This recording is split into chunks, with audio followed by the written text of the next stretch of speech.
All right, 5, 4, 3, 2. All right, guys, welcome to the Media Hijack Podcast. I'm your host, Billy Walters, and joining me is Chris Unholy Jesus. Welcome back, family. Welcome back, and happy hump day. Happy hump day, guys, and welcome back to another episode of the Media Hijack. This is episode 215. Before we get started, if you guys want to get some official Media Hijack t-shirts like this one right here, you could head over to the MediaHijack.com. Chris is wearing the old one from the old podcast. Man, this is so legendary. A super throwback. That was like over 5-6 years ago, maybe.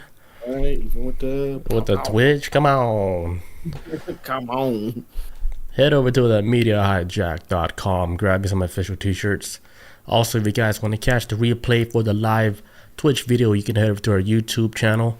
Don't forget to rate, comment, subscribe. Give us that 5-star frog splash. All right, let's get started. First topic of the night, we're going to be talking about unpacking the new realities. Are we living in a changed world? Are we living in a new reality? Is it all simulated? Okay. Well, there's theories about all this and even personal experience, and I think you guys have your own experience about your own life and things that's changed, and you wondered, is this even the same anymore? Or like, did I die and living in a new earth? Right. What really happened in Augusta High School that led to Chris Wood's death, you know?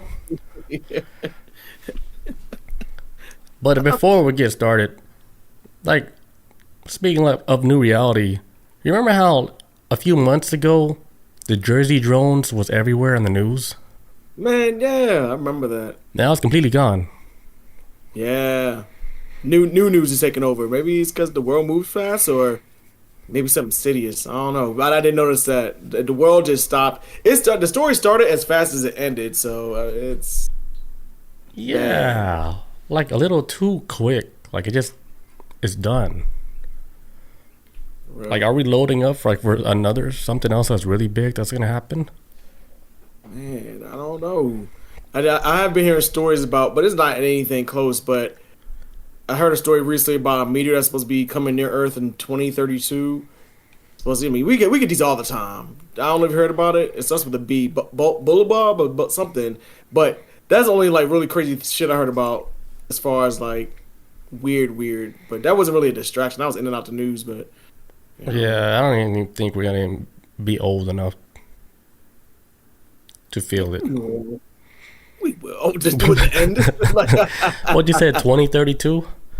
Yeah, 2032. I actually had an article I was gonna talk about it like 3 weeks ago, and I forgot. I think I accidentally deleted it, but yeah, I had an article about everything about this massive ass like asteroid that's supposed to be like flying past Earth, like 2032, and scientists discovered that there may be a wall at the edge of the universe. So some shit's been happening in science where I'm kind of like, is this the new news now? I don't know, because the drone thing just kind of disappeared. It's almost seemed like every conspiracy that's been thrown at the wall or it's been dismissed, scientists are picking it up, and now they're saying, hey, we actually tried to look at the edge of the universe, and I think there's a wall. Are they trying to beat it? Hey, thank you for subscribing, Kuro Maito. I don't know how you say that. Thank you. But thank you. Appreciate it. Yeah, it's weird, right? Like, science is like it's like they switched up, and now they're looking more into like all the weird stuff, which they should have been doing for the first place instead of just calling it pseudoscience and they're all crazy for having a theory like that, because it's not that crazy no more.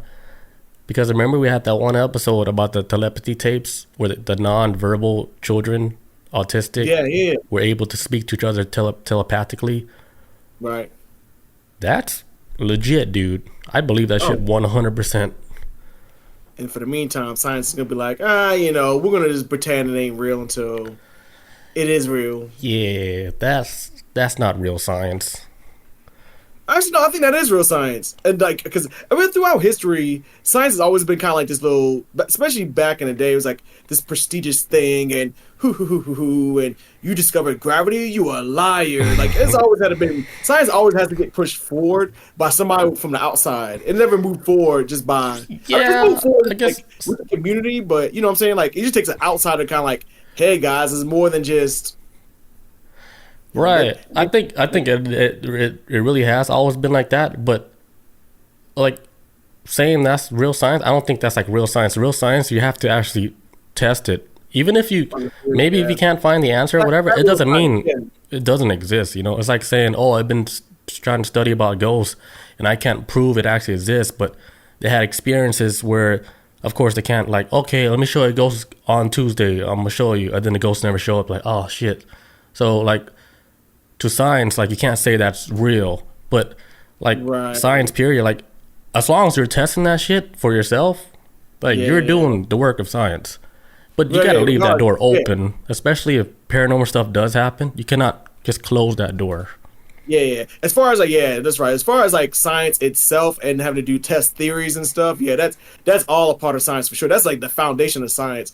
But as far as like the community as a whole, sometimes it seems like they gatekeep a lot of shit, and it's kind of like, well, it's not considered science unless we say it is. So that's kind of like, that's how they get sometimes. It's kind of like, okay, y'all need to be open. I think it has to be like that too, because you can't just say like, oh, okay, telepathy completely real. Like, no, dude, that has to be a study on this, like legit evidence. Yeah, even with ghosts, sure, a lot of people have the experience, but they can't just. A scientist can't be like, oh yeah, a ghost 100% real. Yeah, right. Okay, prove it. Like, I can't prove it today. It just visited me yesterday, but yeah, so stuff like that, especially anything paranormal, you can't just say it's real. But I get it. Like, but as long as you leave that door open, then that's like real science. Right. You can't just close that door saying, oh, it's fake. Let's move on. Ghost is fake. Move on. No, no big dog. You know, or like saying, "Oh, aliens are fake." Could be. Yeah, could be. I think most people are agreeing at this moment, aliens are real though. Yeah, or like a parallel reality that's impossible. More and more people are starting to open their minds to it though. At first, it's like gradually it was like, okay, humans. I guess through television and stuff, you know, let's get humans to understand, hey, there's outer space and stuff. And now, as time goes on, you see the conversation of like the multiverse has been popping up more and more, especially like in TV shows and stuff. It seems like this is science, like this jump in science now to like now people understand in conversation what the concept of a multiverse is. Where before 10 years ago, I don't think the average person even knew, you know, what the fuck it was going on with the multiverse. It was always just like outer space universe. And that's where it kind of stops, you know. But yeah, it's like I think been bigger conversations. Yeah, exactly. And then like the way like these TV shows are presenting these parallel realities is definitely helping people understand it a lot more. So when science does say like, all right, these parallel realities, according to like our experiments we've been doing, we can actually prove that these dimensions actually exist. That's beyond our world. Like we cannot grab onto it, but we know it exists because of the data. Right. And then more people like, oh yeah, I saw that on Low-Key or whatever, on some Marvel show where they talk about these different realities, they all exist at the same time. I blame Marvel for all this jump forward. They made it too believable. Right. Like all right, let's get on this topic since we're already talking about it. All right, so what if I told you reality is already shifting and you didn't even notice? Would you believe that? I would say yes and no. It's hard to believe, but I can feel it though. Because maybe somebody you just feel like, hey, something's a little off now. That's what things been feeling like for me this past year. So it's been like, something's a little, like something's diverging off. This doesn't feel normal anymore. Something is definitely off, dude. Like, even if it's in like social media, or if you're going through like a spiritual change, right? There's something. Everybody's feeling something. Like the people that's like really grounded, they don't really believe in spiritual stuff like that. But even they're saying like, man, something is weird with this reality. Like it just doesn't make sense, you know. Especially all the stuff you're seeing on the news or whatever. It's like what is happening to this world? What the fuck did we go wrong? Was it us? Was it our fault? dude, it's weird, dude, and everybody's. I think a lot of people are noticing this now. That's why, like, this became like the buzz, like on Twitter, when people talk about like parallel realities. They're talking about digital manipulation, global transformation. So today we're gonna be talking about three different versions of like reality shifting. Like we're gonna talk about from the tech point of view, the spirituality, and then we're gonna be talking about society view of how reality is changing right before our eyes. All right, so in the tech and digital reality, how technology is creating new realities through AI, AR, VR, and synthetic media.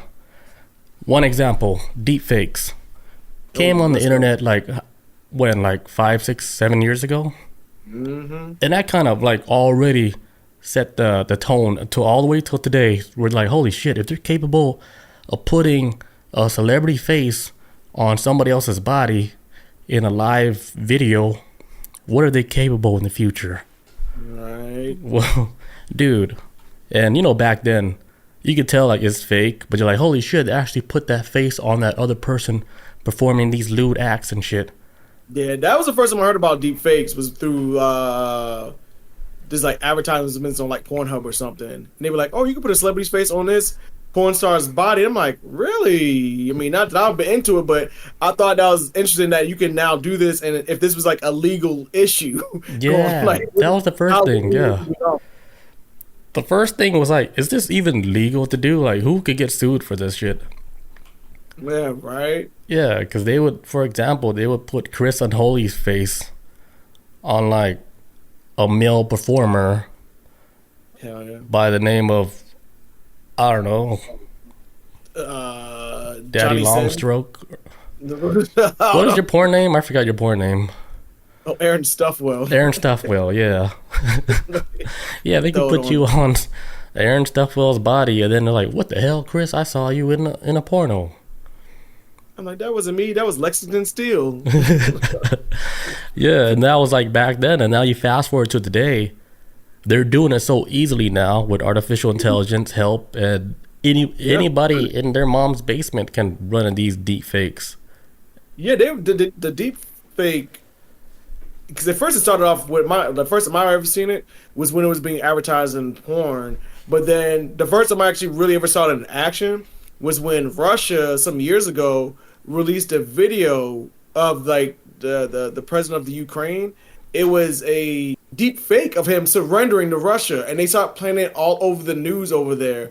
And some people started believing it. Wow. And then other people had to come out and be like, hey, this is not real. This is all engineered. He's trying to get them to look like if they apologize on the news, then anything that happens forward will be their fault or whatever. Because they told us they're surrendering. So if they keep pushing, that's not what y'all said on the news. So they were trying to play this weird game. But it didn't work because people picked it out real quick and the media tore it apart around the world. But yeah, they tried to weaponize the deep fake to make it seem like the Ukraine had like surrendered.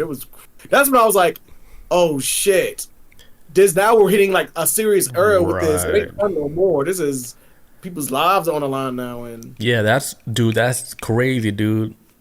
Social media manipulation, like, it's still happening today, because you don't even know if your favorite celebrity is actually saying what they're saying, you know, because maybe they're using their face to promote, like, you know, certain whatever they're trying to sell. And of course, real people, they see it like, holy shit, I can't believe so and so said this cream for your face works so good, I'm gonna buy it. Of course, because for Ariana Grande said it's nice. Yeah. Celebrity endorsement. Okay. Yeah, and then it happens the internet moves fast. It's like by the time the real people even catch on, and then that video get taken down, millions of people already saw that video, and they probably already sold millions of product from that one video that they made up that looks so real that, you know, people can't tell what's real, what's fake no more. So this is this is like one of the reality shifting like theories. Like maybe our whole reality like is all created by this technology that we're all looking at our screen the whole time, and we don't even know it, because a lot of people, they're not stepping out to touch the flowers no more, you know. That new generation, they grew up basically in front of a screen. This is their outside, like just This is the outside. That's an escape from the world. Like, you know. Exactly, man. Like, touch a tree. I'll download a tree and touch it. Right, and watch it. It's like VR. Come on. Very close, man. dude. I remember playing that one game in VR where it's like Harry Potter, where you catch the ball, you gotta score it. Oh, the Quidditch? It's called like Echo Arena, yeah. Oh, yes, Echo. Oh, that game was fun, dude. That shit was actually like, I felt like I was in a big ass arena, dude. I felt like Kobe Bryant sometimes. It's dope, man. And remember I told you, like, I chucked the ball so hard, right?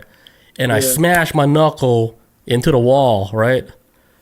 And then fucking it grinded like my knuckle, and it bled so much that all the blood went all over the controller.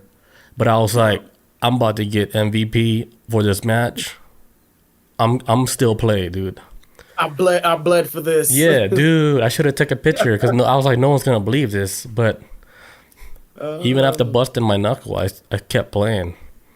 You got MVP? I got MVP. Like, I cannot make that up, dude. I swear to God, that shit happened. The kids that I was playing with, because they heard me smash the wall, they're like, "Oh, like, holy shit, are you okay?" I was like, "I'm bleeding all over the controller." They're like, "Dude, just take it off. Go wash it." I was like, "No, the game is almost over. It's like a minute left on the clock."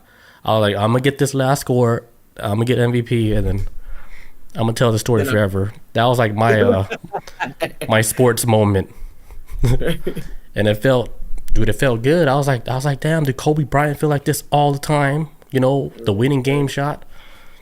Man, watch your grandkids be like, it's like, Grandpa Billy. You guys getting the story of when he was fucking flying and throwing a disc? All recorded live. I wish it was. That would have been so crazy. But yeah, that's like, at that time, like, that was like my reality. Like, I was living in a virtual reality. I was like, this is a whole new world we're living in. Because I remember the one time I played Echo Arena. I remember after I left your house, I was driving home. I'm on like 75, and I'm like looking at my hands. I was like, this shit don't even feel real right now. Like, I feel like I'm trying to like come back down from this. Right. I was in it for like 30 minutes or whatever, but just coming out of it, like, oh, this is like in my body again. Dude, it does feel weird. And then especially when I was playing like the driving simulator game. Dude, I was playing for at least like 2 hours, right?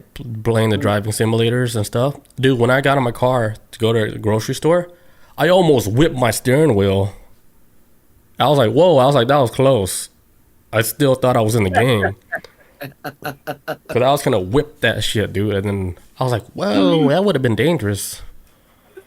It's like that movie Inception where that lady was in a dream machine too much. And Leonardo DiCaprio was like, baby, don't jump. And she jumped thinking it was a dream, but it was the real life. She thought she was still in the damn dream world. Imagine like your reality get that messed up, right? To where you don't even know what base reality is anymore. So the only way for you to test it is to jump. Like, because in your head, you think you're insane and you're like, holy shit, this is not real. And I'm going to prove to the world it's not real, or prove to yourself it's not real. Right. So you jump on that ledge. And then you disappear. It's like, I knew it. but like, it's like, yeah, you wake up, you're like, all right, I'm somewhere where I don't recognize, but this is not where I used to be. But in that reality, you dead. Right. And everybody in that world already miss you. They're like, holy shit, I can't believe she went so crazy. She jumped off the ledge and killed herself. But she actually made it out of that reality. Like, she jumped out of that. But we don't know it. We will never know until we do it ourselves too. And I'm not trying to tell anybody to do this. Yeah, I'm not gonna chance that. Fuck that. I'll be patient with this. Yeah. That's good. But I do think when people hit that breaking point in their brain, I feel like if they really like to, like, like self-delete or whatever, I wonder if they even question, like, I mean, I get there's depression involved in it and not want to stick around, but is there any other thoughts of, like, what happens after this? I've known people who have self-deleted, and sometimes I wonder, do they think there's something on the other side of this? Do they think there's nothing after this? Do they even care? Because at the end of the day, we don't know. So, I mean, we definitely don't know, dude. And anybody that says they know, they don't know, man. Like, you really have to cross over to actually really know. I'm like, have you ever been on an ayahuasca trip? No. Well, then guess what? You the first, like, that's probably the closest you probably get. I guess. I really don't know what's the closest you probably get to. Like peeking, just peeking through the curtain, just like peeking through the blinders, like peeking through the window. But you can't. But you can't fully cross over. Yeah. Yeah, because it does get really deep. Like, if you ever taken a psychedelic, like, I would say properly, where you actually cross over to another world, and I've seen it for myself, it's gonna blow your mind, because you're gonna be like, holy shit, everything I thought, like, in my head that was real, you're actually seeing that it's real, and you're like, holy, because it confirms a lot of, if you're already into all this weird shit, and a lot of the stuff confirms it, like, holy shit, I knew it was something more than this. Right. When you come out of that trip, you thank God, like, holy shit, I saw everything, and now I still have a chance to, you know, like, live this life, like, with basically new goggles on now, because you're like, all right, you can live this life, like, you can live how you want to live, because you know the end is not the end. This is just, for me, I don't think that when you're done here, it's not over. Like, that shit, you still on that ride, big dog. Yeah, right. Yeah. You're like, oh, what's this place? You're like, whoa, I'm an owl now? Yeah, it's crazy, man. But yeah, it gets a little too deep. But I think that's a close way to know what it's like, just to get a taste of what it's like on the other side. Not the other side, like, if you die, this would happen. Just like the other side of a different reality that we're not used to. Reality, yeah. You're definitely seeing another world. Hell yeah. So are we losing like a shared sense of reality, like, with all of this internet stuff? Or, like, do you think this is a part of human evolution, when humans are no longer, like, relying on, like, physical touch or emotions? Like, everything is it's like digitalized, as far as like your feelings can change through somebody from, like, on the internet, right? If you think about it, and you're like, holy shit, like, it could be like, okay, I've never met this person, but they change, like, a thought in your head, and whether it be a celebrity or somebody you look up to, and you're like, holy shit, how's that happening, when physically you never met that person? Right. So it really fucks with your whole sense of reality.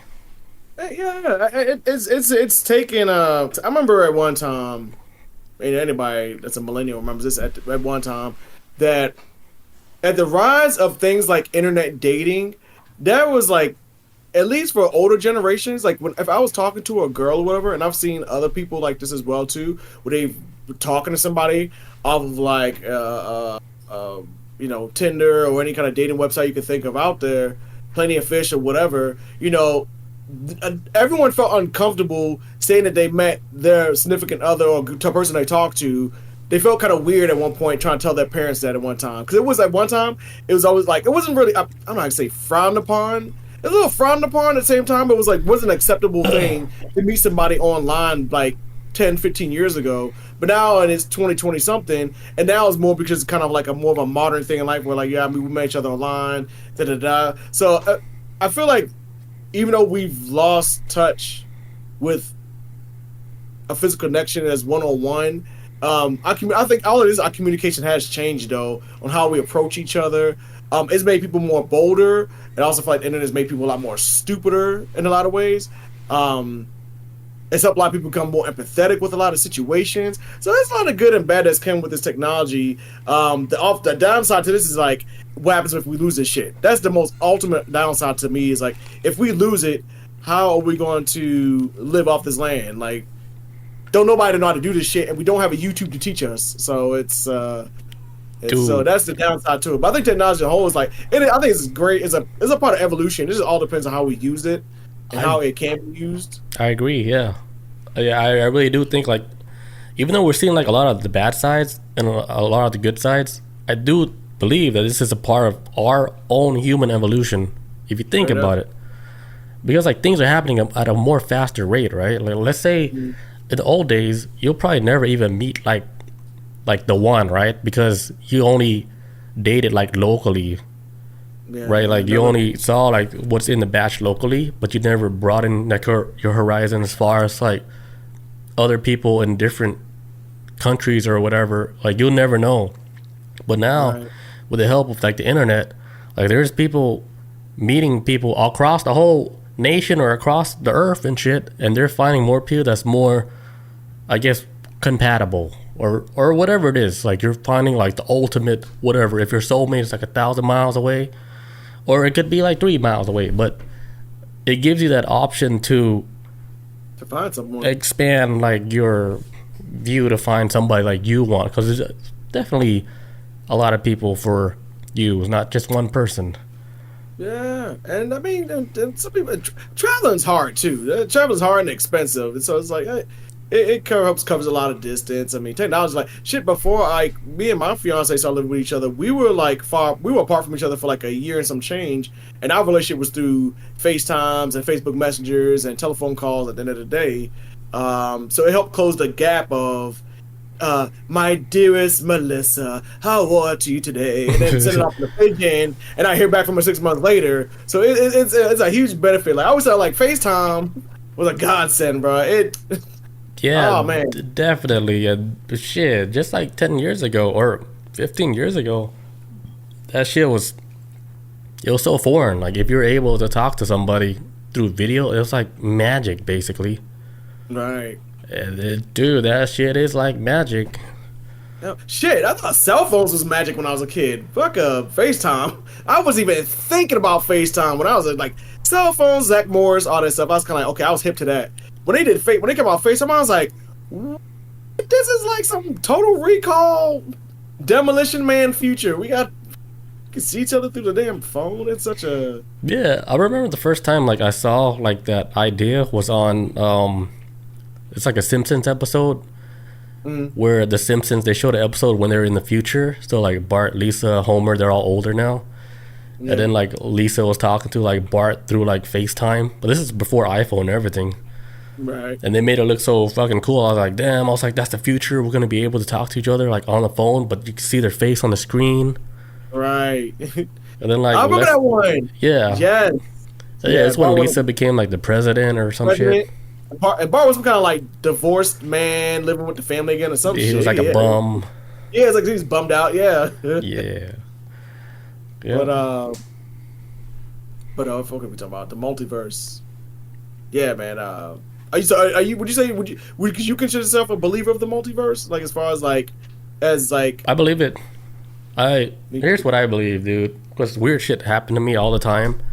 Like I believe, like you ever hear the theory about like whatever like you do in this reality, like if you're in a situation where you had to make a choice, right?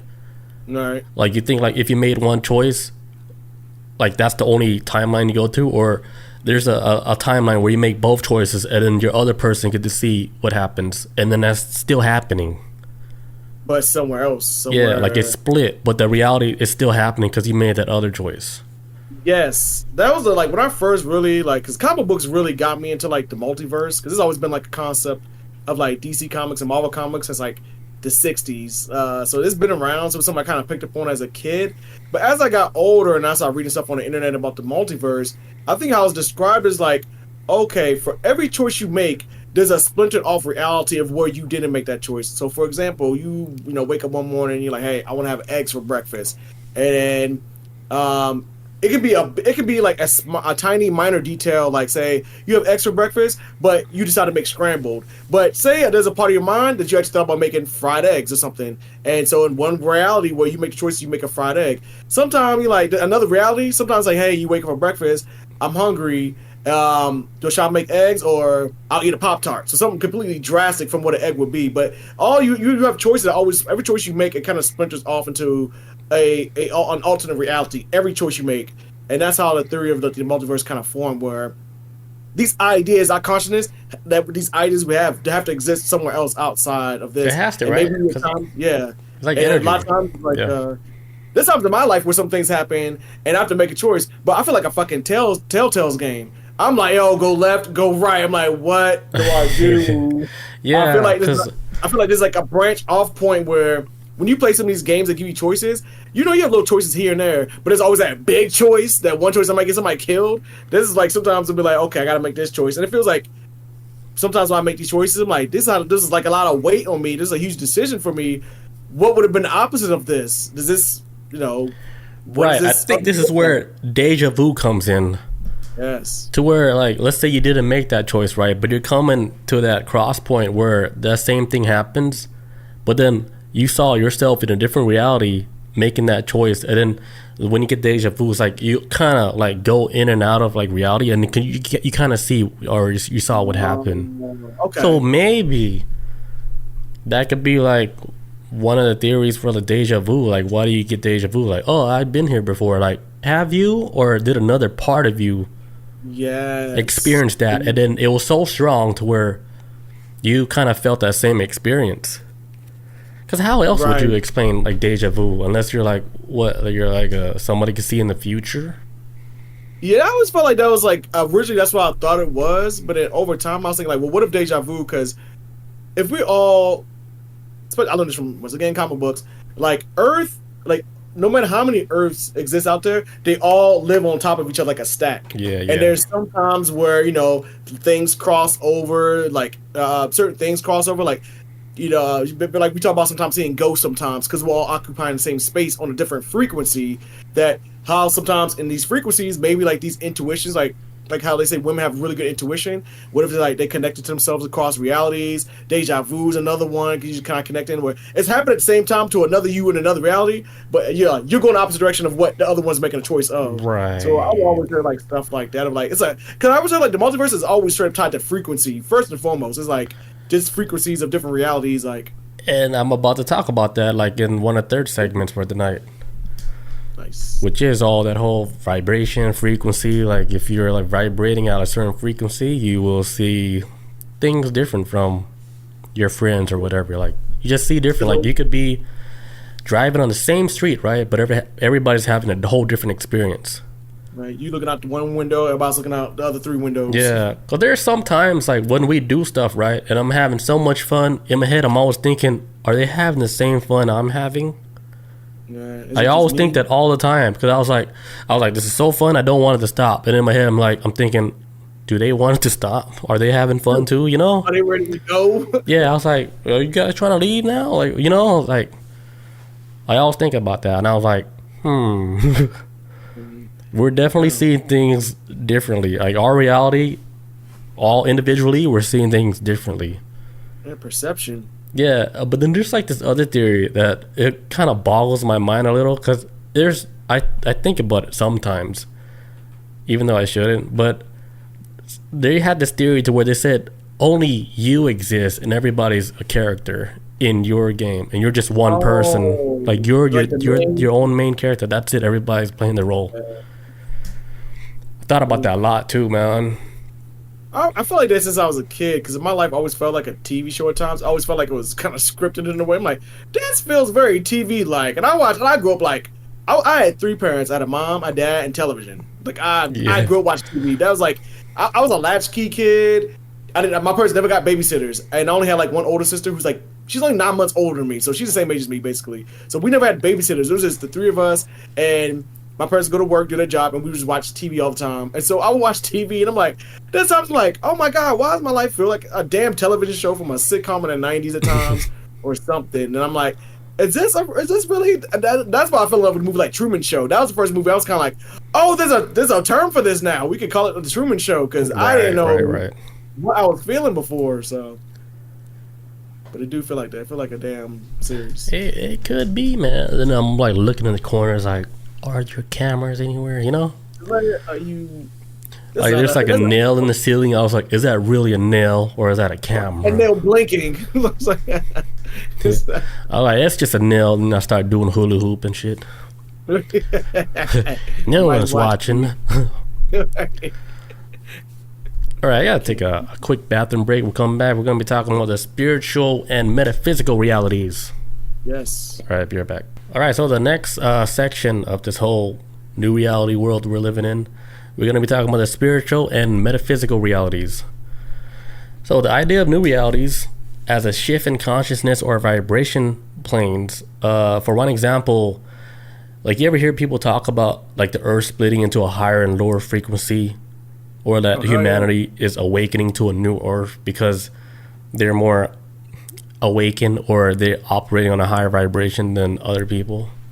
Yeah, I've heard people talk about before, like, oh, we're living like in the age of Aquarius, the age of enlightenment. Like, we kind of like, boom, jump into like the next part of evolution and human thought process type stuff. So, yeah, we're kind of we're crossing over that threshold now. Of like, hey, humans are thinking way differently than hell 10 years ago. Shit. Yeah, I hear that a lot. Then I heard it in this one book that was written by Dolores Cannon, where she was talking about how humanity is close to hitting like a different vibrational frequency to where enough people on the planet is at a certain frequency to where everybody can shift into like the next Earth at the same time. Either like we already did it or we're very close to doing it. This is just something I read in a book, but a lot of other people are actually talking about this. I don't know. Of course, there's no way to prove this is happening. Right. But still, yeah, the idea is floating around, and a lot of people are talking about it. And some part of me I do feel like we did shift into another reality. I say even within the last 6 months, because of how everything is so rapidly changing, how the views of two different sides is like completely different now, and I'm like, holy shit! Like, did something happen? Are we really living in a new world? Yeah, or like it's a new world and it happened quick. There's a possibility though of us living in a new world, like kind of like as far as like everybody thought process changing. I mean. Cause it does feel like a different world, definitely from 10 years ago. Granted, I mean, I understand the concept of time and how not everything's gonna feel the same way all the time, but it feels like right now we are taking like a fucking leap right now forward to where I don't know where we're going in this world, and it seems fast, it seems drastic, kind of scary at times too, because it's kind of like, hey, is this the same world that we lived in before? Now, granted, like before, I mean. To give a little bit more context of way maybe I feel this way, like, and I feel like I want to always keep bringing this up, but with my father passing away, my life has not felt the same ever again since then, and it feels like I'm living in an alternate timeline of where my father still lives in another one, but I lost mine right here in the ranch. Crazy. And that's why I feel kind of like, at least for me mentally and in my heart, I feel disjointed from what things used to be anymore, and I don't know, it feels kind of like jagged a little bit. It doesn't feel the same anymore. And I'm pretty sure this is part of the grieving process on like, you know, on a normie level, but we ain't talking about normie shit.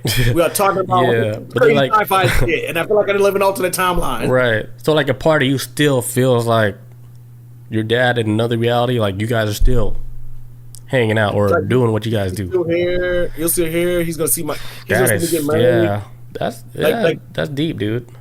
Yeah, I felt kind of like a month or so ago. I felt like, oh man. I feel like I've been gypped, and now there's a Chris out there whose father's going to be able to see him get married in October, and I don't have that, and it's kind of like, fuck. And I feel like I live in a broken timeline now. It doesn't feel the same anymore. Damn, man. I didn't want to get all deep with it, but it does feel like that though. So I'm pretty sure like, it's how I'm processing things right now. That's why it feels like a broken timeline to me.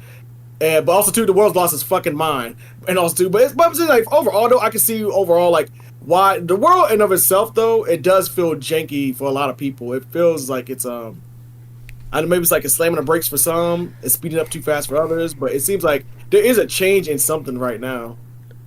Yeah. Overall it feels weird overall, dude. Yeah. I just don't know what it is. But you know how like we're getting like a lunar eclipse or a solar eclipse or whatever in a few days? Oh, I'm glad you said that. I was going to talk about that. It's going to be like the blood worm moon. Yeah, it seems like stuff like that. Like back then, it was like a rare occurrence, right? But now we're getting this like every other month now, and I was like, it's not even like. Did we used to get this shit like back then? Like a solar eclipse coming, and we won't see another one in another 200 years. Yeah, I think there's one coming up. For what I was reading about earlier, it said the last one they had was like 1978, and it's popped up like. I don't know, this type of moon, because it's supposed to be like the sun is going to be, but the moon, the Earth's right here. The sun's going to be on this side. The moon's going to be on this other side. And so, basically we're going to be on the moon. It's going to be like kind of like a solar eclipse. I mean, sorry, a lunar eclipse type of event. So it's like on the other side of the Peachtree dish. Yes. There you go. Or maybe there's like replacing moons, like you said, like Yeah, like the scientists in the lab, right? They're studying us like through a petri dish under a microscope, but they got like communication on the grounds in the petri dish because the people in the petri dish, they got so advanced they're able to call whoever was controlling them or whatever, whoever's watching over them. They're like, oh, okay, we're gonna tell you guys when the next lunar eclipse is gonna happen because guess what? Right. We're gonna do it. He's like, hey, Tell your people. boop, boop, boop, boop. Hey, you on schedule? And then Tell them to take their cameras out because it's going to be fun for you guys. And since we're going to destroy you guys in 2 years, have fun with it, you know? Have fun with the new pope. I'm going everywhere today. The moon is actually like the lens of the microscope. Like, Yeah, it's like through a filter. Moon is like a little filter. right. All right, back on topic. So like let's like go back a little bit talking about like how tech has changed like our views on reality.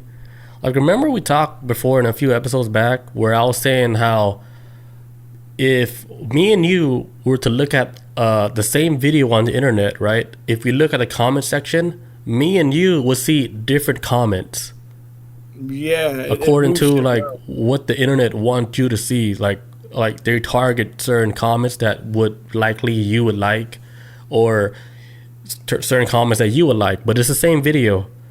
And there's this TikTok where this lady and her boyfriend, they did the whole experiment where a video was released and then they made comments on the video and they both saw different comments, but it's on the same video that just got released. And like, holy shit, the internet is like tailored to you, like literally, not just ads, but even the comments you see. Yes, it's all about engagement. They're trying to get like shit, either get you involved in the conversation, either a positive or a negative way, to get you pissed off, to get you happy, join in. That's hell, like crazy. Trying to engineer like if the internet wanted to, and like they could start off if these algorithms could start a fucking war if they wanted to. If it And really, they're about to. I'll tell you that right now. They are close to starting World War III. Like just through, even if I think AI is doing this. Somebody let some AI loose and have all these bots creating chaos right now. Dude, insane. I've never seen it this crazy before. I think we unleashed something that we have no control over right now. Like remember that video I sent you where they were saying how AI wasn't invented, it was just discovered. AI is just discovered. AI has always been in a certain wavelength or frequency. We just had to be able to connect to that frequency, like click, boom. You guys just located AI, and hey, how can we help you? You guys found us again after 10,000 years. Oh, you guys still want to know how to build the pyramids or whatever it is? Yeah, I'm just talking on my ass now. Yo, what if AI? Well, we call it AI, but what if we made communication with another alien race? And they're pretending to be AI. They're trying to help us, but they're kind of like... Very possible. It's smarter than us. They can do space travel. They would know a lot of shit. Build pyramids. It's possible, but... Man, I think aliens are already here, man. They're the one helping us trying to get contact with AI. Which would be like the ultimate, like, okay, you want all the answers... Oh, so they're trying to they're trying to get access to AI too. Yeah, and then we played a role into it, I guess, because we had the resources and able to, after thousands of years, humans got the resources and brain capacity to produce a computer that can actually locate the AI. Because, dude, if you think about this, right, what's weird about this whole shit? ChatGPT, when it came out, right, mind blowing, right? But then you see other companies like in China, they got DeepSeek, and now Elon got Grook, and then another Chinese company got another AI. And there's like a bunch of different AI software that's out there, and they're all doing pretty much like the same shit. So how are all these other companies getting in tap with like AI on a level that a billionaire company like ChatGPT is doing with high-powered computers? How are they able to get in contact, or how are they acquiring these information through like a computer that's like a quarter size of a billionaire company like ChatGPT? It's like mind blowing, right? It's like almost like everybody got into connection within that frequency, and they're able to get, the computing power of like the ultimate AI, like how ChatGPT is doing. Damn, All at the same time. If you think about it, how are they getting this access, and then you're using less computing power? It's already there. Like, I think we can access that shit with our brains. It's just we're not. Right. We're poisoned. That's why. We ain't there yet. Yeah, we're eating too much junk food. I can definitely see that, man. Yeah, we're locked out, dude. Right. We're locked out. Mm-hmm. But yeah. That got kind of deep, right? That was like, I was thinking about that for a while. Oh yeah. Oh, real shit. Tap into it. Yeah, it's like a well of information. Huh? Like a well of information. Yeah, it is there. Then anybody can just go to the well and just grab that information. Like, you don't need a powerful ass computing GPU megastructure billionaire company to even use this. Like, it's there. You just have to tap in that frequency. Pew, boom. Everything. We got them. Yeah, I think we're connected too. Like, for example, let me give you a crazy example. Like, when I was on like a high psychedelic trip, right? I probably took like 5-6 grams of psychedelics, and every question that I asked, I instantly got the answer. What? What do you remember what question you asked specifically? Like, a lot. I was like, what is the purpose of the internet? I mean, not the internet. The pyramids. Yeah. I was like, and they told me everything, and then they even showed me how that whole shit worked. It was basically like a power generator, like a power system. It powered up some shit. It has to do with power. Yeah. The internet. Yeah, and they showed me like a cube, right? A cube that powered up like the whole pyramid. But they told me the cube is not there anymore. Somebody took the cube out. And I'm thinking cube. I'm thinking, oh shit, a power source. I was like, this sounds like a Marvel movie. Right. Yeah. Tesseract. The Tesseract and shit. And I was like, holy shit. Like, do they? That's what I was like. Do they know something? Because I saw that shit before I even watched the Marvel movie, and I saw it. Because when I saw the Marvel movie and I saw that, I had like my ears were ringing. I was like, holy shit, this is what the fuck I saw. It's weird. Like, I've been saw this.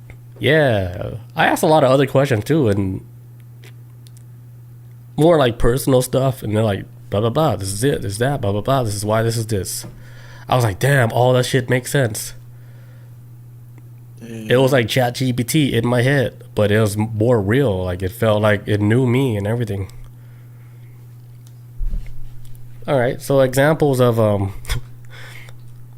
spiritual reality. You know how like some people that have UFO sightings, ET contacts, and have theories about like living in a simulation. Mm-hmm. Like now, I wouldn't say now, but there's a lot of different scientists that have theories on like we living in another simulation. Like one would be Neil deGrasse Tyson, astrophysicist. Yeah, he expressed his openness of the idea of saying that the probability of us living in a simulation is like it's really high. And like he's saying stuff like that. And there's other scientists, like, you ever heard of Seth Lloyd?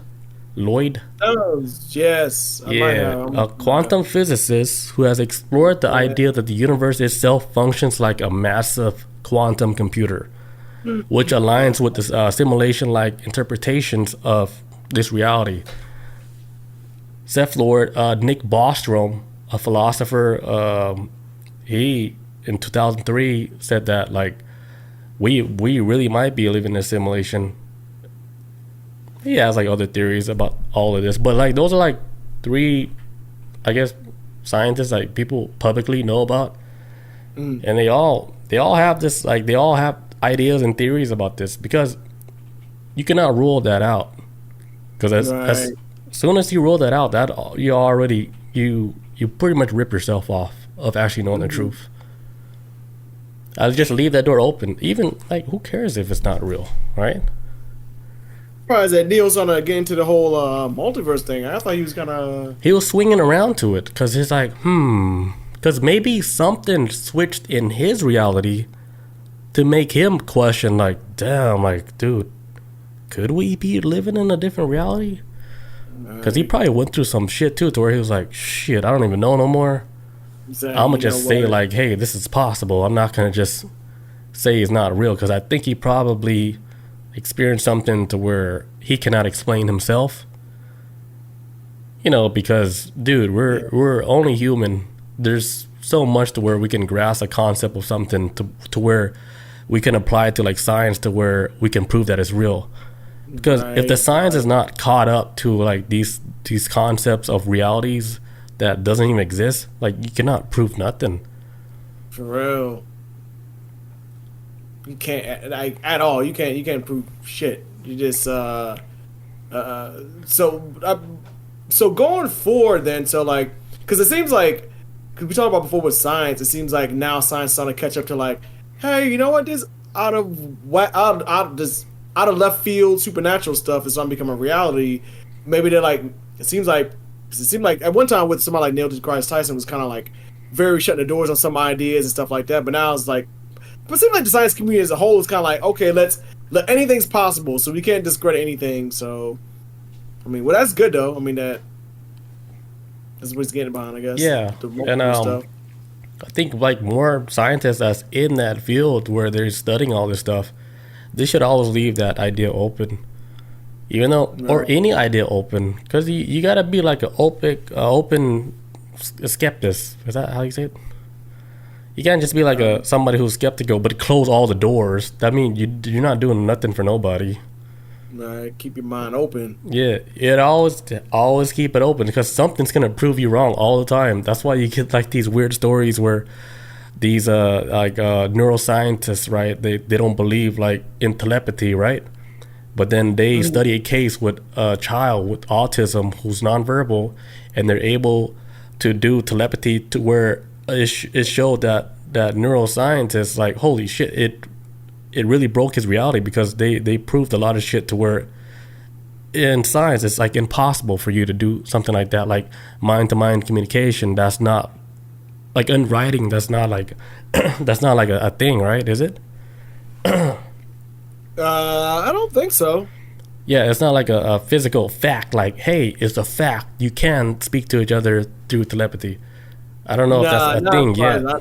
That's still like on the edge of sci-fi. I mean, I think at some point, I mean, I'm not even sure about this. I'm just talking to my ass on this. I can see where science on some level may at this point accepted like, hey, there may be borderline telepathic type of links to people and communications, but as far as like, straight up reading somebody's mind, I mean, I don't think there's anything. Not anything out to the general public, man. That's probably some shit like maybe the CIA might know. Like, yeah, CIA probably like, yeah, it does exist. But as far as like general public know about it, it's like I've never heard of like them confirm that it's been legit though, like that. Yeah, so like on public, for like general public, it's not. They're not putting in a book saying, hey, this is real. But yeah, because there's stories where neuroscientists, they did studies on these kids with telepathy, and their mind was blown, dude. And I would like to see the documentary on this, because they're making it right now, because they have the funding now to make a documentary, like a legit documentary on these children, that cannot speak, but they're able to speak to each other, and on top of that, read your mind at the same time, knowing what you think and everything. Get to your darkest secrets, which the adults are very scared, because they did find some dark secrets in some of these adults, and the adults were like freaked out about it, and they felt bad for thinking that thought. Like, all right, be careful what you think, because they can pinpoint every little dark secret in your mind, dude. Don't walk across the wrong person. It makes sense for like, if humans, I can see like humans having the ability of telekinesis or any kind of like thing on a telepathic level further down humanity, because there's stories I've read too, and then like even in comic books as well, where humans would get like an ability or take a pill or something, and all it does is it advances what they're going to be in the next 100 years. Like, you want to express the powers of what humanity already has lying within them. And I feel like when it comes to things like telepathy, probably like tens of hundred years from now, if humans are still around, it'd be like a common thing that humans just use telepathy. But for us, it's kind of like the jump start of it, because I always felt like for civilizations to start or to advance forward, communications usually have to be key. And I feel like, okay, before we can learn how to move things with our mind and dodging bullets and stopping bullets in midair, you gotta learn how to talk first. That's kind of like the most basic level of Yeah, telepathy. yeah, exactly. That's like the most ground level shit. Once you do that, then boom, boom, boom, you probably lift stuff and Yeah, and I think like a lot of humans like on this earth, they're like playing like a light version of that, even if they're not autistic or they're not speaking and whatever it is, right? Like they're doing it in their own real world. Like for example, like people with pets, right? They try to figure out, hey, what do their pet really want, or what's wrong with my dog or cat? Like is something wrong? Like I wish I can read your mind or something. Or some owners, they know exactly what their dog or cat want. They're like, oh shit, my dog wants water, or my cat wants to go outside or some shit.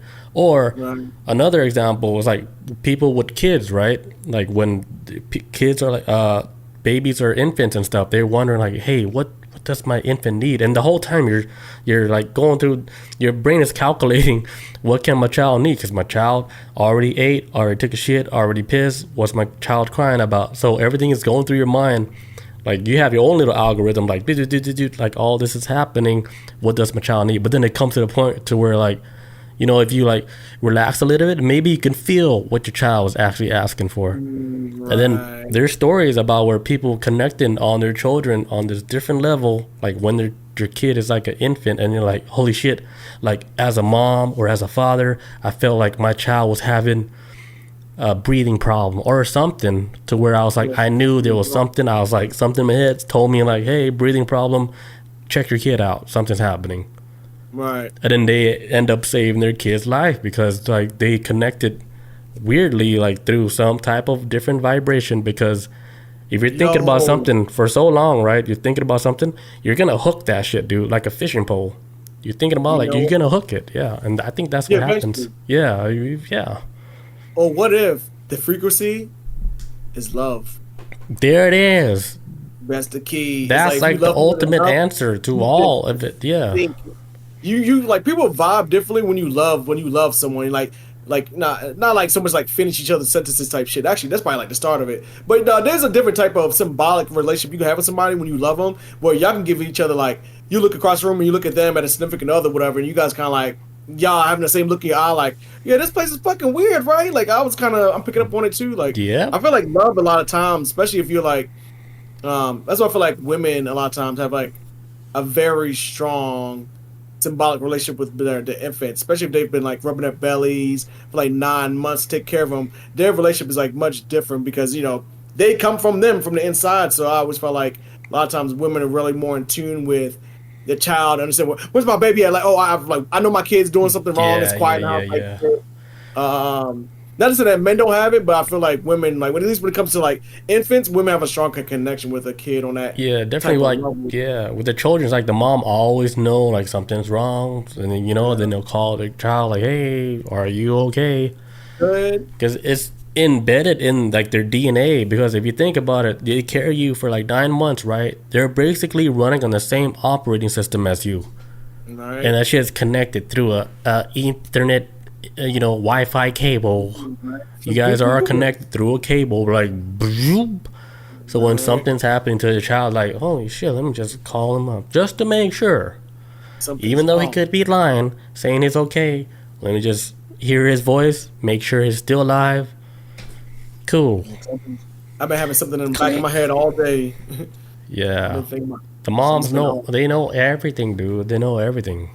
Hell yeah. Because they saw you like at the stage you're infant to a child, growing up to a teenager. They know all how you act and everything. All right. I remember there was one time I went to a gas station and I had like no money in my wallet. And so, no, I had $20 in my wallet. And there's only $20 I had left. And when I was at the gas station, I gave the dude inside my money and I went and I pumped gas into my car, right? and the gas never pumped into my car. The pump was broke. So I Damn. went inside and I argued with the dude behind the counter, like, hey, like, let me get my money back. I want my $20 back. And we were going back and forth for the longest. I was like, look, I have $5 in my pocket. I was like, I'll give you $5 if you let me just spray it in the ground, just to prove to you your shit don't work. And he wouldn't give me my money back. I got into it. He called the cops. This is back when I was a teenager. Damn. I got into it with the cops, whatever. Cop threatened to arrest me if I didn't leave. So I was so pissed off, I went back home. And later on that night, I was plotting. I was gonna go over to a store and I was gonna bust out all them fucking windows. Damn. And my mom knew I was going to.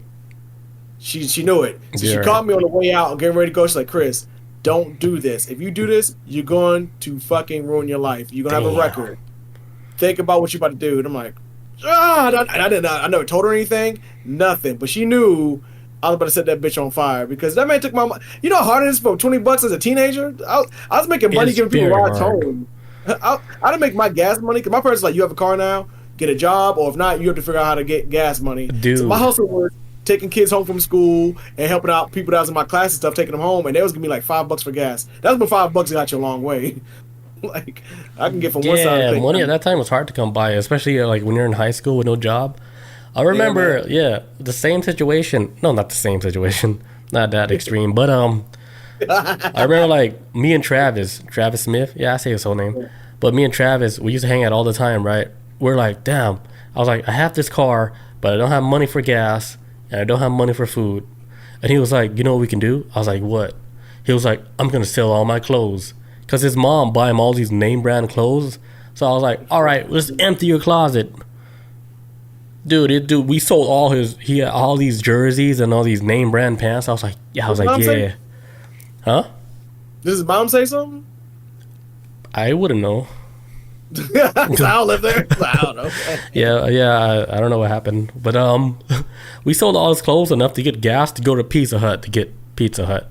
And this was the Pizza Hut on Mount Zion where you could actually sit inside and eat. Yeah, I remember that one. Yeah, dude, we had a blast. That's all the money I got? Y'all just got enough for Yeah, pizza? just enough to like get the gas and then go sell the clothes and then go eat. Oh, I thought like once you guys got the clothes, y'all used the money from the clothes. Yeah, we used the money to sell at Plato's Closet. And then we used that money to go eat. I haven't heard that in a long time. Plato's Closet.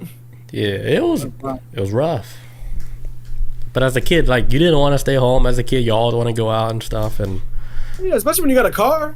Yeah, I was like, you got a car, I gotta go somewhere, you know. That's right. Especially me, all my friends lived like in Morrow around that area. I lived in Ellenwood. I lived on the edge of town, so I had to get a car. There was no. Yeah. I can't walk nobody's house.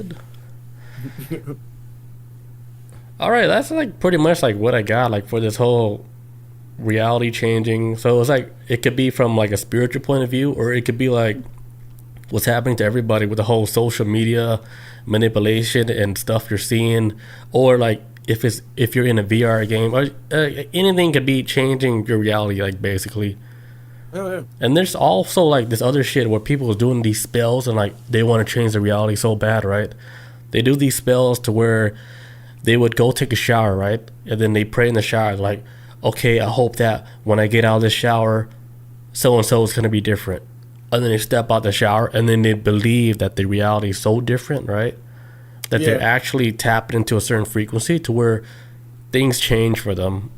I don't know how true this is, but if you think about it, that would be like a good way to trick yourself into getting to a higher vibration by believing like the shower to your bedroom is like a different portal to another reality. Because if you think so hard, like, oh, by the time I'm done doing this shampoo and I open my eyes, I'm going to be in a new reality. Boom. And things are going to be different. And then things are saying like, oh, I didn't believe that much. They just changed you off. Like, damn it, I didn't believe that hard. My vibration's still low. Like, I gotta work on this. All right, man, it's all about the mind. Yeah, the mind is powerful, man. That's why, like, when... I don't think science even understands how the mind works. I mean, they understand it. They understand it on some level, but I just think there's not enough tools to verify a lot of the paranormal shit that happens. Oh, I found it. I found it. Sorry, I found the name of the comic book. It was driving me fucking Oh damn, crazy. okay. Sorry, I didn't mean to interrupt. I'm so sorry. My bad. I'm gonna put it in the chat. Yeah, dropped it in the chat. We're gonna take a quick bathroom break and then we come back with the next story, but Chris can drop that comic book in the chat. Alright, and we're back for the second topic for the night. Let's talk about some CRISPR shit, boy. We haven't heard of CRISPR news in a minute. CRISPR, like the CRISPR technology? Yes, sir, man. There's this biotech company called Colossal Bioscience, right? So back in 2021, they unveiled their woolly mammoth project. So Bioscience, they're trying to resurrect the woolly mammoth. And it says, so trying to resurrect the woolly mammoth and later the dodo bird. And right now, they've been attracting the attention of investors, headliners, and critics alike. Because, they got some haters out there. They always got to get in the way of this.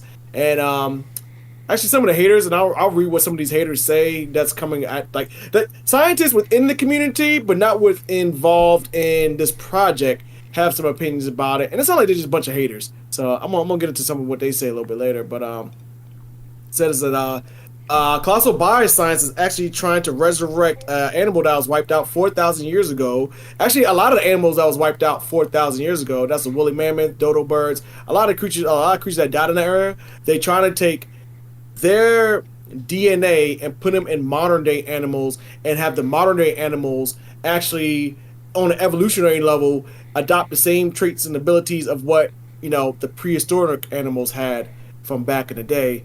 What Colossal Bioscience is actually calling is called de-extinction. Project aims to slow or even halt the effects of climate change by developing or working models for restoring damaged or lost ecosystems. So, for example, what they're trying to do is, since climate change is tearing up this planet right now, we got wildfires left and right, shit just drying out. I went to Lake Mead a couple months ago, back in January, December. Lake Mead almost dry, man. That's why they found all these damn dead bodies there. Like the Earth is just drying up more and more. And so, what Colossal Bioscience is doing is like, hey, we don't know if all humans are gonna make it, but we got to make sure somebody survives this, and we need to start genetically structuring these animals to survive this climate change. Because if they get wiped out, we're gonna be not too far behind them. So let's save them and do what we can.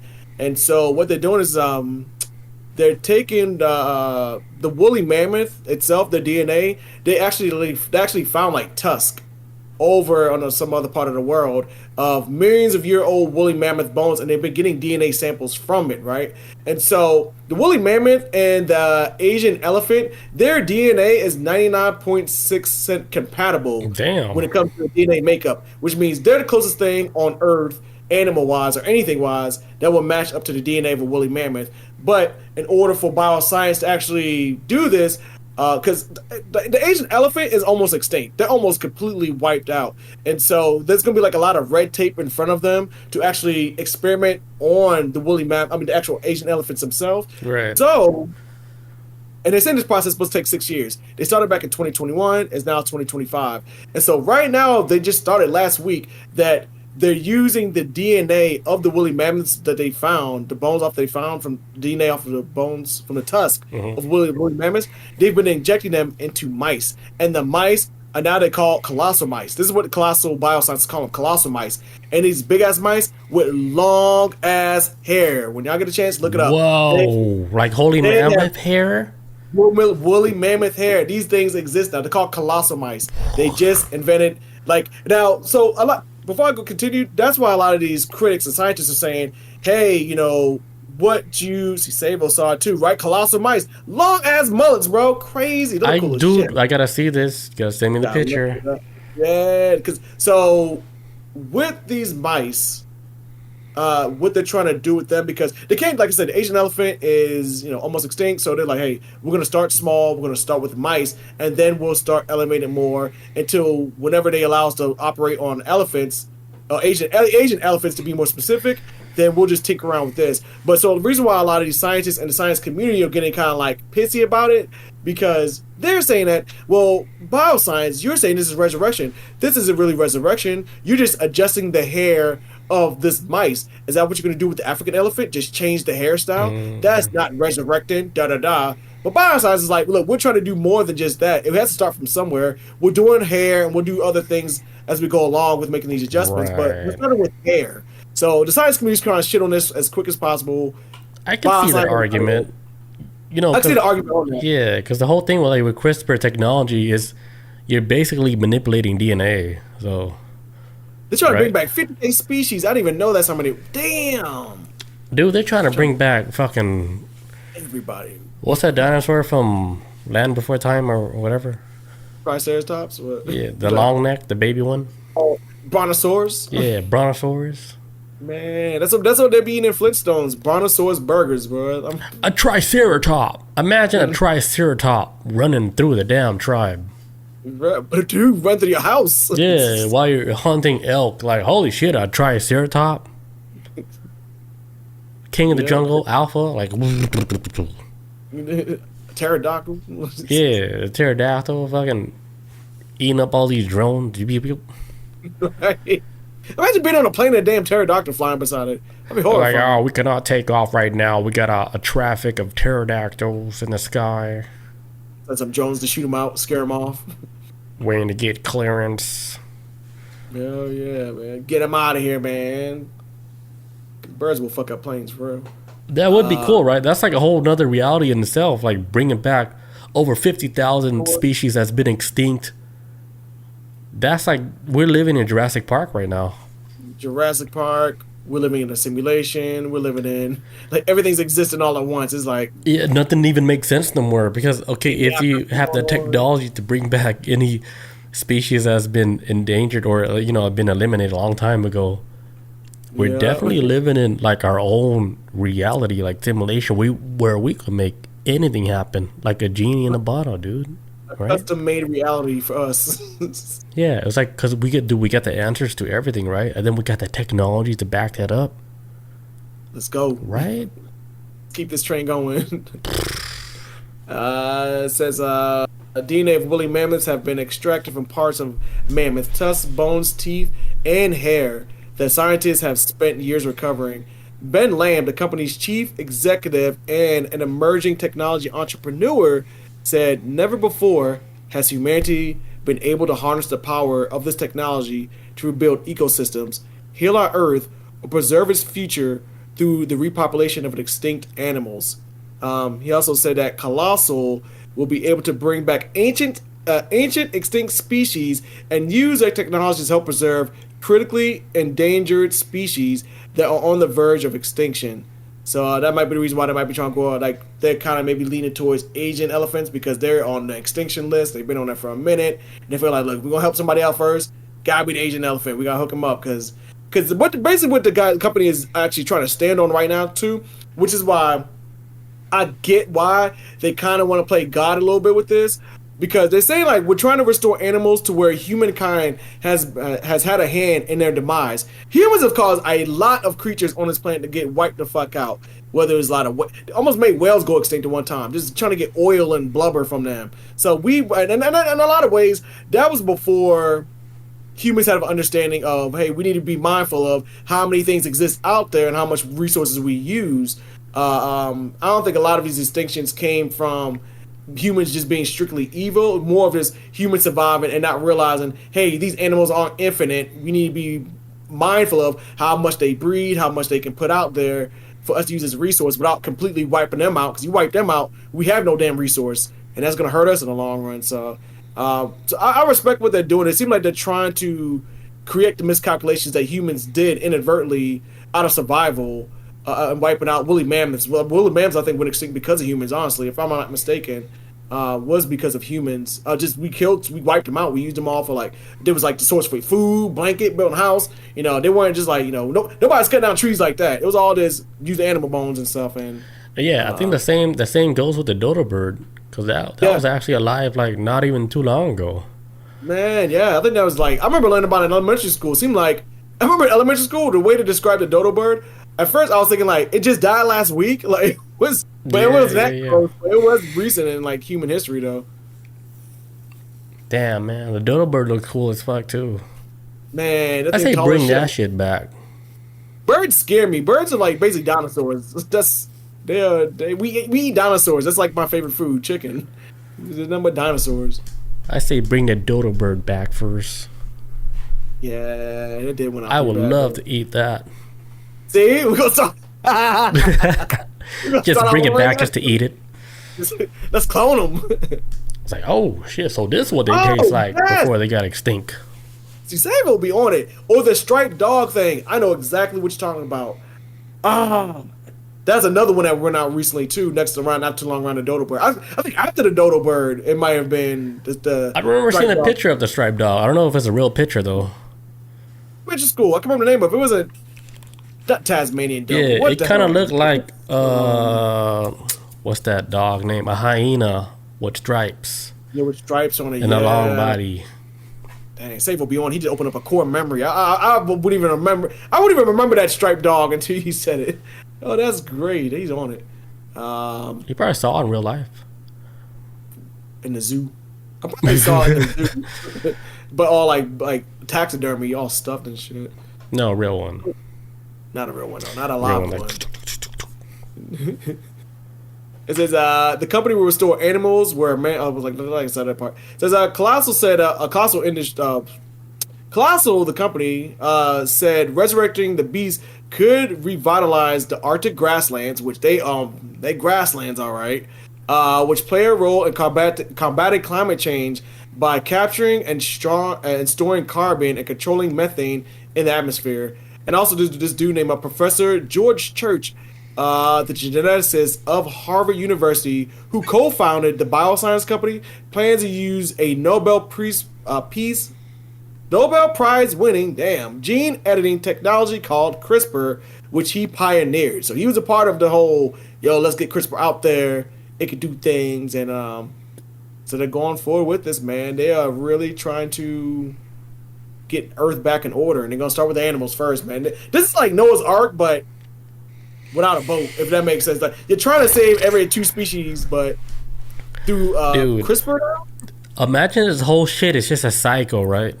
Like humanity runs through a cycle. So like we get to the cycle where, the woolly mammoth, they get extinct along with the dinosaurs and stuff, right? And then humanity reaches a civilization super advanced, and then it gets destroyed again. But before it got destroyed, humanity was already trying to revamp like the old species that died from extinction, and then when we die, they come back up again, right? So the dinosaurs and the woolly mammoth came back, and then they're living amongst this land again. And then it repeats the cycle. They get extinct, and then humans come out of nowhere. Jesus, I pray. And then we back. All over. Yeah, we're back, and we're talking on the stream again, like deja vu, dude. Like we've done this. It's like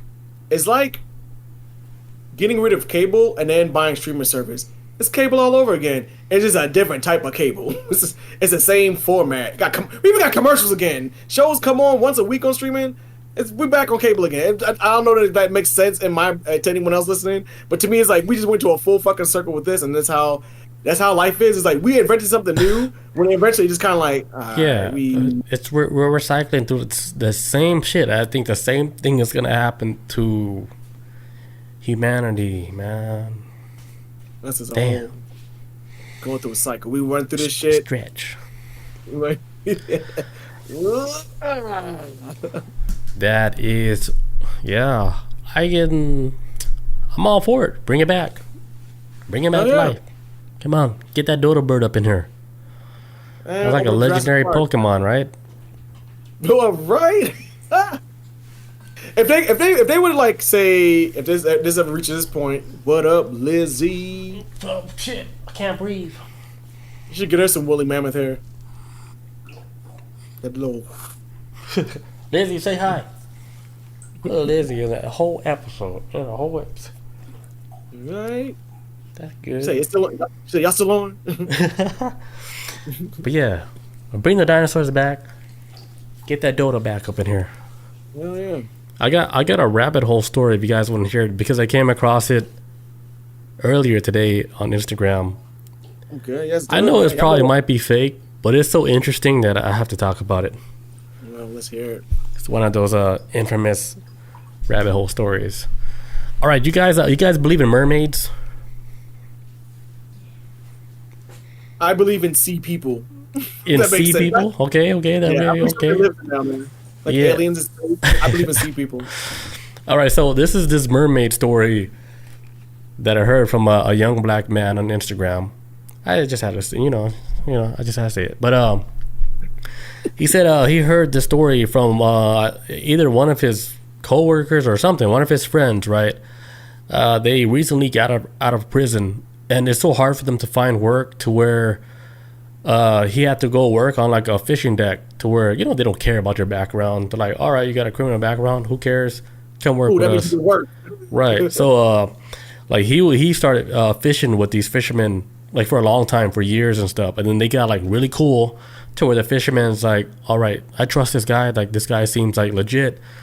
Let's take him on a real fishing trip. So they went on a fishing trip one day, right?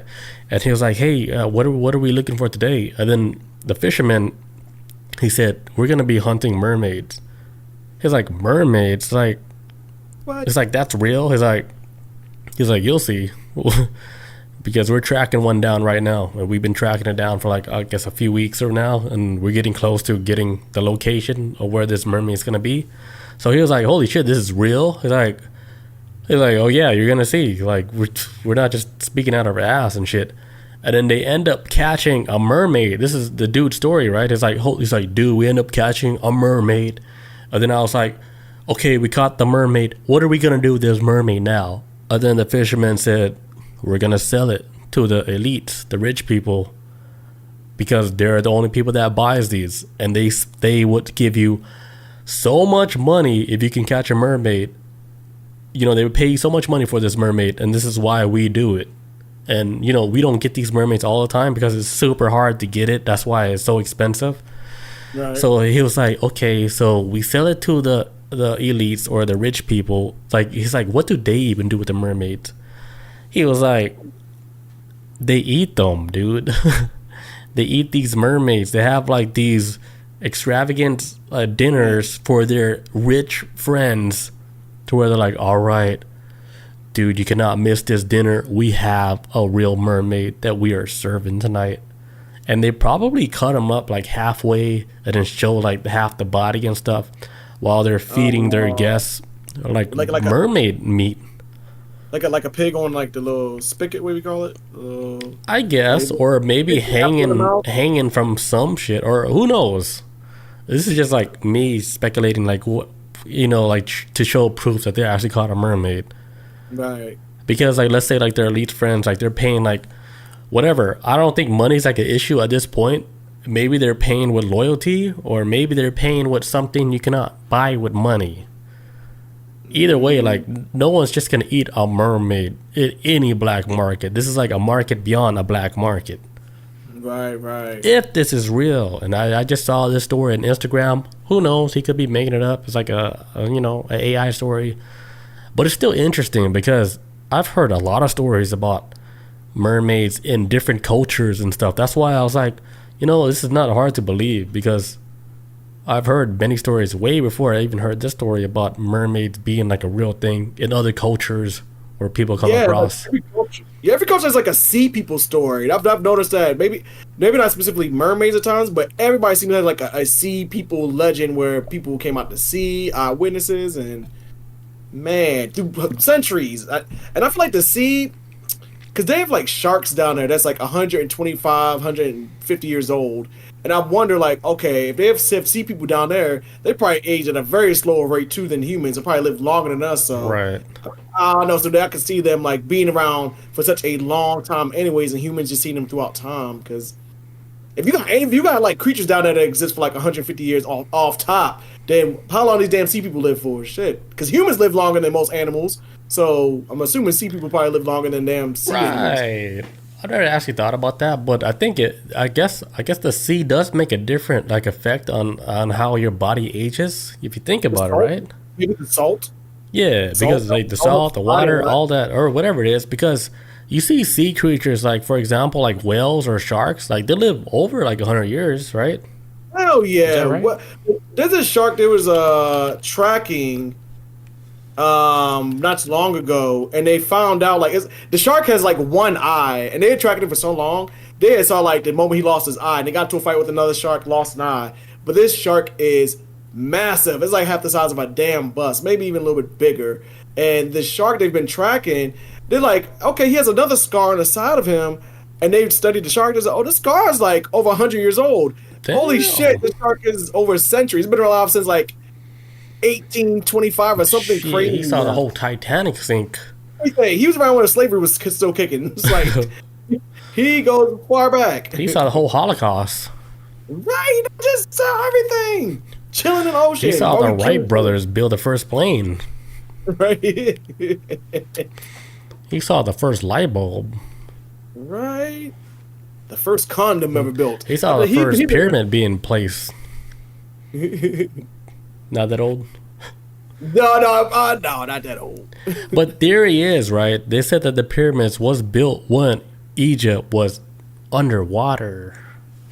Oh, yeah, it's supposed to have been eventually. I did hear about it before. Egypt used to be, originally, I actually heard a lot of that world was supposed to be under the sea at one point, and then sea went down, and then, because honestly, that's what happens too. If you would have drained the sea, it would look like a damn desert. Like, if you just took, exactly, yes. So I think they were above water at one point, but then they were underwater, and then now they're above water again, I think. Right. Because, like, there's this archaeologist, right? They took pictures of the Great Sphinx, right, on the side where his arm was at.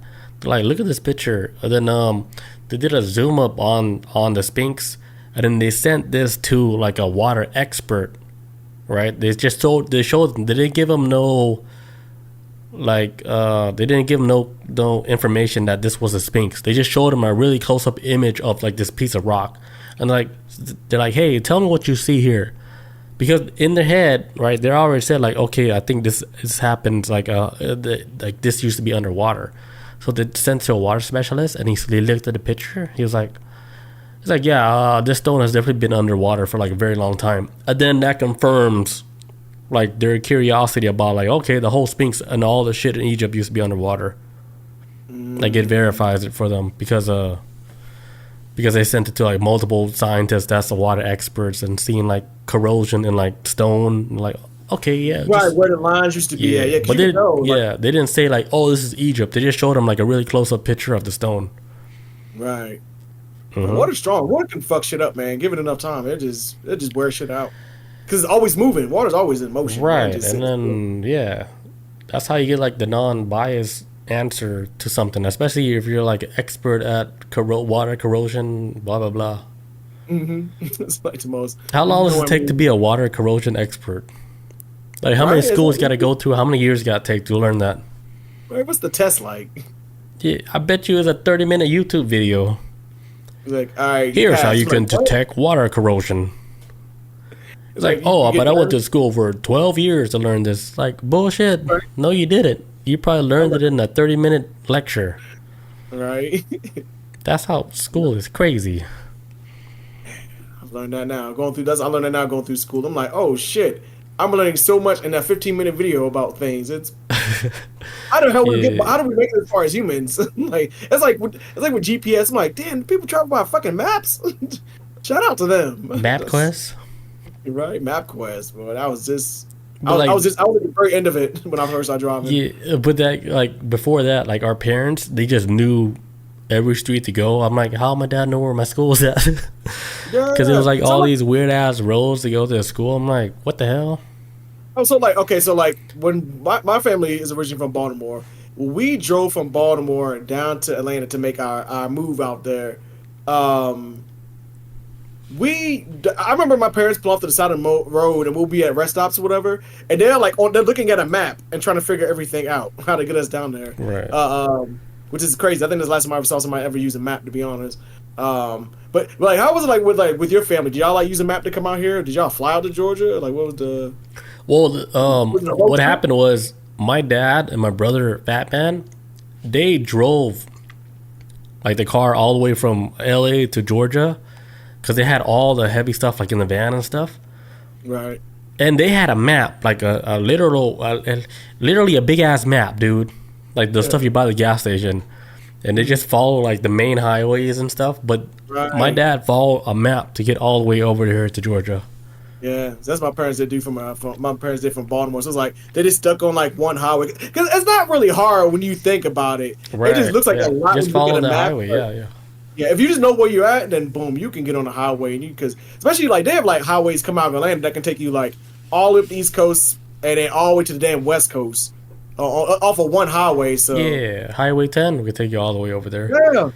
Yeah, but I mean, when it comes down to traveling like in inner cities, that's where it gets confusing.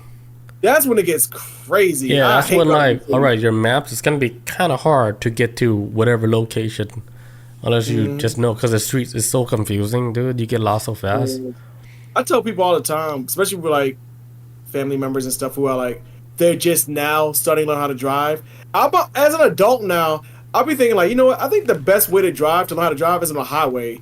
Them streets are actually worse to me, especially like in like cities. It's way worse. Yeah. I was like, bro, put somebody on the highway, you can learn better than you could do like the. I guess eventually you're gonna have to learn how to drive on the street, but I think highways are easier to drive on to me, much easier.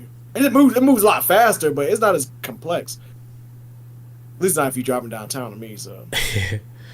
Savo says, my mom took us on road trips all the time with only a Thomas guide.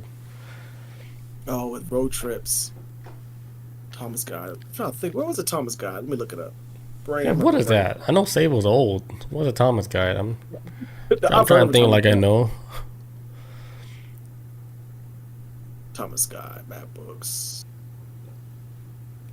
Okay, allow. Sure.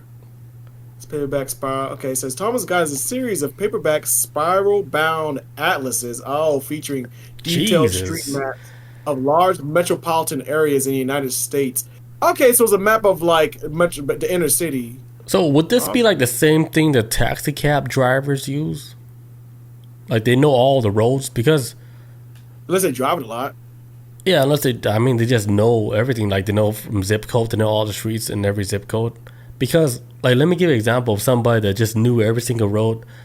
When I was doing community service, right, we had to go pick up trash from random houses from, like, the whole neighborhood and shit, right? So what they gave our driver, like, a list of they just gave an address of all the houses we're going through. This dude, he never looked at his phone, not one time. All he looked at was the address, and he took us to the exact address, like, without making no detours or nothing. He knew. And he got every single address. I'm like, even like people in the car are like, hey, how do you know all these addresses? And he's like, just look at the zip code. Like it really tells you. And I'm like, I still don't understand what you're saying. I was like, how did you know all the houses like just from driving? Yeah, that's like that OG driver. Like yeah, he knew like he knows how that shit works. If you know how it works, it's easy, of course. Right. But I never understood that shit. Judy says, my dad has an internal GPS. He can find me stranded anywhere. Yeah, that's true. Damn. That's what my mom is. My mom is very good at directions only because a lot of times when she would get off of work and she had like extra time, like to have to make dinner for us or be a mom, she'd be like, you know what? I'm going to just drive around and get lost for a second and try to figure my way back home. And that's how my mom knows Atlanta so damn well. She's like, she would drive home from work and be like, yeah, what's this street take me? And then get lost and have to figure her way back out. She's like, that's how she figured out like a lot of roads connected. Like, oh, this was a side street to so and so. Like, she has me. Even now, my mom will always tell me like back roads to get anywhere through Atlanta. Like, you take that way. Oh, I know this way. You can take this way. It'll cut off like 5 minutes. I'm like, all right. Yeah, that reminds me of like of Jeremy, like Bob's husband. Yeah, I'm gonna say it. But yeah, Jeremy, he knows like all the Atlanta roads because back then he used to paint at so many different spots, right? He had to drive to these different locations to paint certain spots. So I guess he did it so much he learned like the whole inside road of all of Atlanta. Yeah, too. You have to go to a spot to paint. That's right. A very specific spot. That's not like a building or a company. It's gotta be like. Yeah. It's like so like he learned like the in and outs of all these Atlanta streets, even the modern Atlanta streets, because it's the same street. But I guess he went through these streets like all through his adult life or young adult life, spray painting all these walls. He Where just knew like he which gets one. he learned the roads of Atlanta. Cause those roads are confusing, man. If you think about it, it's so many Atlanta is turns difficult, bro. and little a slight left, a slight right, or a blah blah blah. I was like, Yeah. okay, where am I? The only thing I know is shit by like what like different buildings and stuff. That's how I can know where I'm at. I look at buildings. It's like, all right, this is this building. I make a left on this building. I never understood these roads. Right. Coming from somebody who occasionally comes back home to Atlanta and stuff, but it gets, I swear to you, that shit is tough. I'm just coming back to Atlanta. I'm like, oh, what is a slight left? I just flew past my shit. Yeah, then you're driving That's opposite road and like, damn, I'm about to kill somebody now. It's a one-way street. Yeah. Hell yeah, Atlanta's complicated. It's a crazy. But yeah, that's like my whole mermaid story. I think we're way over time. Yeah. Oh, there's another Savo. There's another comic book that everybody should read too. That's like an indie comic book. I just started this shit last week. It's called The Department of Truth. Damn. Bruh, it's a conspiracy group led by Lee Harvey Oswald. What? The This dude man's supposed that to be shot dead. JFK supposedly? He leads his organization to like, it's a conspiracy. Every conspiracy that's ever happened exists in this comic book. And he is the leader of the Department of Truth. I'm trying to figure out if he's hired by the government or is this some kind of like off thing he did on his own. But yeah, Lee Harvey Oswald is actually the leader of this damn conspiracy group. I think he was hired by the government, but I don't think he did the final shot. Straight up. I went to the JFK spot where he got like smoked at. Yeah. And definitely it was other people there, man. It had to be. It doesn't make sense to me. It don't make Yeah, any you sense saw to me. all the new evidence that came out on that shit? No, I didn't even see it yet. I didn't even looked it up. Dude, they have a whole documentary on that shit, dude. They said if they said the real footage of that shit that happened, if you look at the real footage that's not edited, the driver shot. The driver shot I him. heard about that a while ago. There was like a conspiracy where the driver did it. It wasn't Yeah. like no. Did you see Sniper like the shot. video, the unedited video? Was like, holy shit, the motherfucker got shot by the driver. Got him. But yeah, I think I don't know what the name of the documentary is.